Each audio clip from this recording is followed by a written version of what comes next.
First story. Violent entitled Stalker wants a servant. This is not my story but comes from a friend that is told with her permission. Possible trigger warning for some inappropriate and violent behavior and violent fantasies of the stalker. So the cast. My friend, whom I'll call C, at the time she was 25 and married. The stalker, whom I'll call A, he was 21 male, at the time and single with no prior significant relationship. I would describe C as quite attractive, intelligent, well-educated and athletic. I never met A, but C spoke often about the stalking among our friends. I did see many of the texts and emails and heard many of the voicemails, enough to see that he was very disturbed. A could be described as average-looking and out of shape. He did not complete high school nor did he get a GED. He was unemployed and lived with his parents. A was also physically and emotionally abused by his family. C said that those things did not make him undateable, but came into play during the stalking. C was part of a gaming group that included about 8 to 10 people, both online and in person. She was the only female gamer who participated regularly. There was one other woman who came in frequently. All of the other gamers were single. C's husband disapproved of this group because he thought it was juvenile and a waste of time, and that was a source of conflict between them. A few months after C joined, A joined as a friend of another gamer. A was very shy and withdrawn at first, being especially awkward around women. He was very intelligent though, being about to discuss topics and issues that were complex. He also had a reasonable talent for music.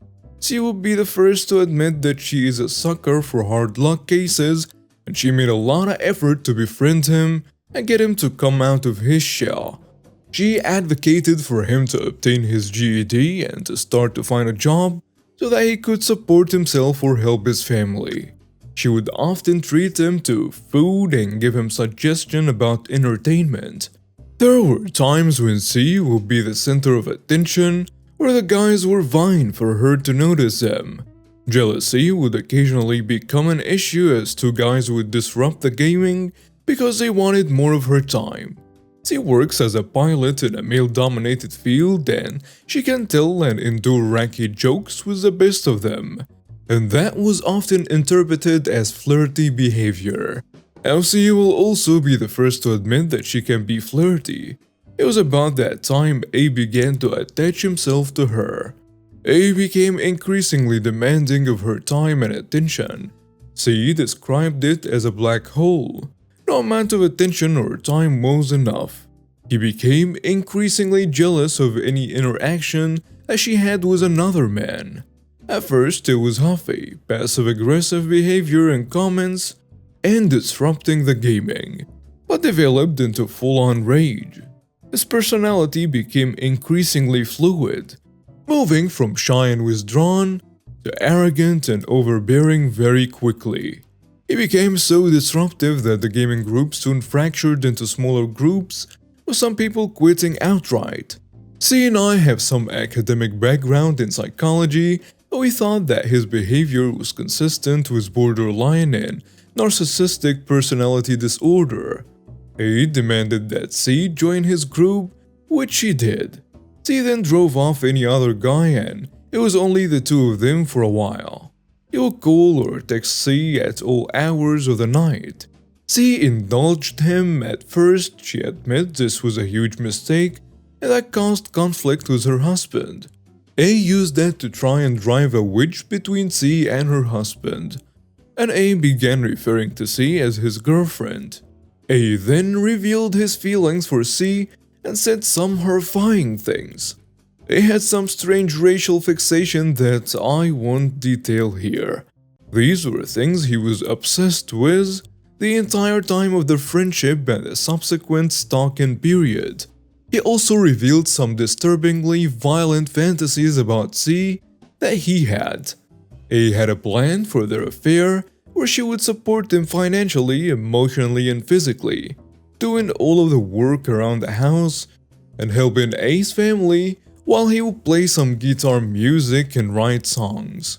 He continually demanded money and other financial support, and eventually C knew she was in trouble. She admits that she should have just cut ties at that point, but she felt sorry for A because of his situation and wanted to let him down gently. Whenever she tried to back down, A would guilt trip her, talking about his abuse and how he was so alone. He would go into how she owed him since she was well off, well educated, and had a good career. She came from a background of privilege and he did not. So therefore she was required to make a man out of him. She began to float back to some of the other gaming groups, and when A found out, he threw epic tantrums and sent videos to C. He destroyed his room, punching holes in the walls and trashing everything. He beat his guitar on the ground for around 30 minutes until it was just shards of wood and string, and then kept going, all the while screaming, "This is you! This is you! This is not me!" Of course, he called C every name in the book. His parents and brothers had to subdue him. He would call, text, and harass in person the other guys in the group. They would tell him that she was married and out of his league, which would enrage him even further. He would fill up her voicemail with, "Fix me, fix me, fix me, fix me, fix me." He would scream at her that she was driving him crazy if she so much as spoke to another man in his presence. In the span of an hour-long video, A could present as hyper-syrupy.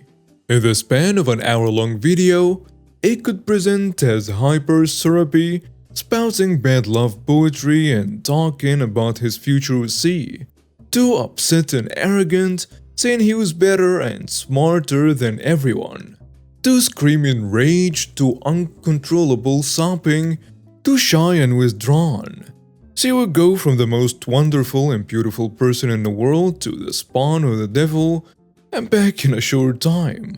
I would have difficulty believing it if she hadn't shown me the videos and thousands upon thousands of texts and emails. She cut ties with him when he was arrested for harassment, but he got out in a few months and the beginning started, and how he had changed and was a new man. I and her best friend Kay told C she was stupid, but she agreed to talk to him. This time was boundaries. Well, the boundaries went out the window in a week. He began to obsess on his fantasy that C would support him in every way and be available to him on call, and he would just sit at home and play guitar and write songs. He began to talk about his violent fantasies with her again as well. He spoke about it and wrote about it every time they were in contact. I and her best friend Kay told C she was stupid, but she tried there. "I'll be so awful that he realized his mistake and run away" tactic. She pulled out her supreme witch personality, but A revealed to her that he didn't mind her being a little mean to him. He also obsessed about the violent fantasies that he had for C and said that he would act on them.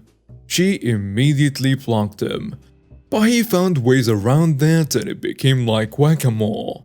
He enlisted mutual friends and others to pressure her into re-establishing contact. When C showed the people what A was doing, 100% of them apologized and backed off, cutting ties with A. The violence and rage escalated to the point where C did have to change her phone and close her social media. The authorities were notified and now she has been stalker-free since September 2021. She will be the first to admit she made some huge mistakes and learned from the incident. She is now much more circumspect and a little more reserved and is very careful with how she interacts with men she's unfamiliar with. Next story. An engineer's revenge. I worked as a mechanical design engineer for a small family-owned company that manufactured beverage dispensing equipment. The owner of this business, let's call him Bill, was an arrogant man that ruled with an iron fist. He insisted on being involved in every stage of the new product development cycle, from ideation to alpha and beta testing. At the time, I was designing a machine that would upgrade current output by 200%. Think a soda fountain was twice the speed. This machine was going to be Big Boss Bill's cash cow for the next fiscal year, so naturally he was very interested in it. He was projecting several $1,000,000 in sales. It was in the initial build stage. A bunch of bumps, wires and motors, held together by unfinished steel brackets and zip ties.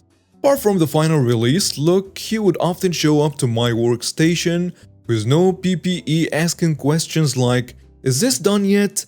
Did you fix the hydraulic system leaks? Why did you choose the most expensive valve for this design?" And so on. For those that don't know, being an engineer today is not like how it was in the 30s or 40s.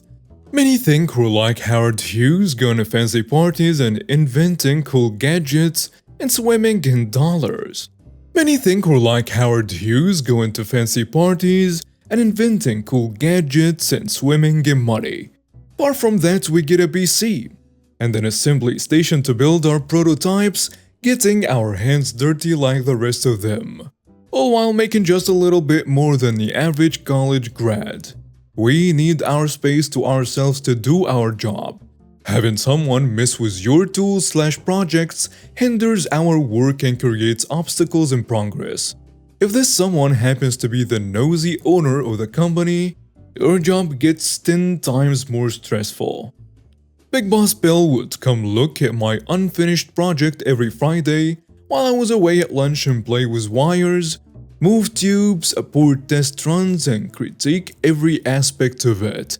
He would send feedback through my boss telling him that components I selected were too expensive and that the soda mix was too watery.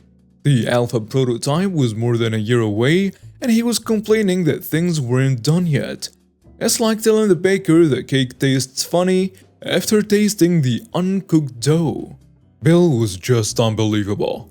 The last straw was when Bill inadvertently reprogrammed the dispensing settings while my prototype was on a 72-hour simulation test run.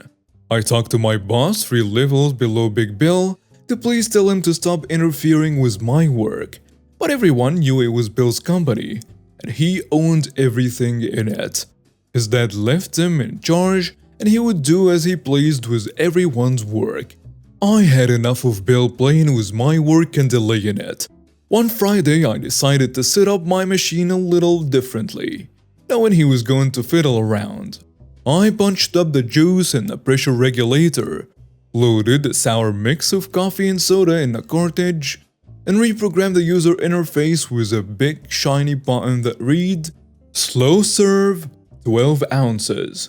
I rerouted the dispensing tubes to point directly at the person standing in front of the prototype. If that wasn't enough, I installed a diffusing nozzle to it so it can spray him for maximum carnage. You wouldn't go touching an open breaker panel while the electrician works on it. Why would you go fiddling with a partial commercial product build? I wanted to teach him a lesson. It was covered with cowl, so it wasn't so obvious. I took that Friday off cause I didn't want to stick around for the imminent freak show. And a freak show it was. I get a call about 12:23 from work asking if I can come in. My coworkers told me that Bill, who is normally soft-spoken and observant, was covered in Pepsi and was cussing like a sailor. From the description of the lab tech who witnessed the madness, he said the whole lab was covered in black syrupy stuff and smelled like burnt motors. Bill pressed the self-serve 12 ounces immediately. I was peppered from head to toe in the stuff. But it gets worse. He wasn't alone. He had a tour of 3 potential buyers for his machine next to him who also got spunked. I set the output pressure so high that the dispensing nozzle became unhinged and violently spun around, causing tons of damage to the lab and its inhabitants. I didn't want this to happen. My pettiness went too far. And no, I was not fired, but was assigned a lengthy project to improve workplace safety and procedures. The man had the nerve to say I needed to take extra precautions to prevent unsafe builds from being operated by unauthorized persons. And Bill never fiddled with my work again.